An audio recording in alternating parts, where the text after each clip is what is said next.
আগরতলা আদালত চত্বরে ভয়াবহ অগ্নিকাণ্ডের ঘটনার পর ক্ষতিগ্রস্ত এলাকা পরিদর্শন করলেন ত্রিপুরার মুখ্যমন্ত্রী ডক্টর মানিক সাহা।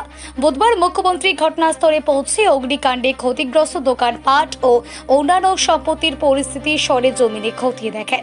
এই সময় তার সঙ্গে উপস্থিত ছিলেন পশ্চিম ত্রিপুরা জেলা শাসক বিশাল কুমার, পশ্চিম ত্রিপুরা জেলার পুলিশ সুপার নমিত পাঠক সহ প্রশাসনের অন্যান্য শীর্ষ আধিকারিকরা।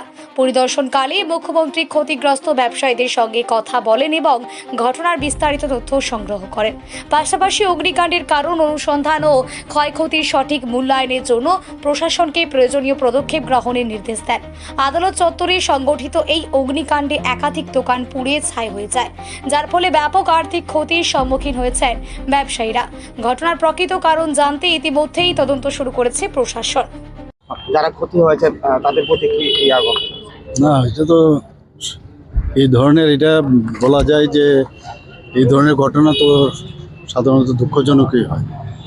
যার যায় সে বুঝতে পারে এটা ঘরের উপর ভিত্তি করে তার সংসার চালানো ইত্যাদি। কিন্তু ঘটনাটা তো যা শুনেছি আমি, যে অনেকে বলছে যে এটা শর্ট সার্কিট থেকে হয়েছে। তো আমি এক্স্যাক্টলি এখনও বলতে পারছি না যে এটা যখন এই বিষয়ে পুরো বিষয়টা পরিষ্কার হবে তখন বুঝতে পারবো।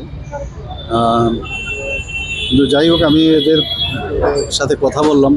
একটা ক্লাবও ছিল, ক্লাবের সাথে প্রায় 7 জনের মতো, 7 জনের ঘর পুরা গেছে এবং কিছুই নেই, সবকটাই মানে ভিতরে যা ছিল সবকটাই শেষ।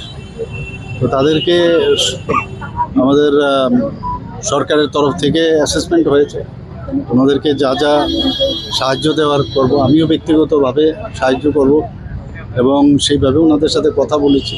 মাসখানিক সময় নেবে রিস্টোর করার জন্য। ক্লাব তরফ থেকে একটা অভিযোগ ছিল যে নাশকতার আগুনও হতে পারে, সেই বিষয়ে কি তদন্ত করা হবে? যাই হোক, এটা তো হবেই না, এটা তো প্রপার পরিষ্কার, যখন রিপোর্ট আসবে তখন বুঝতে পারবে।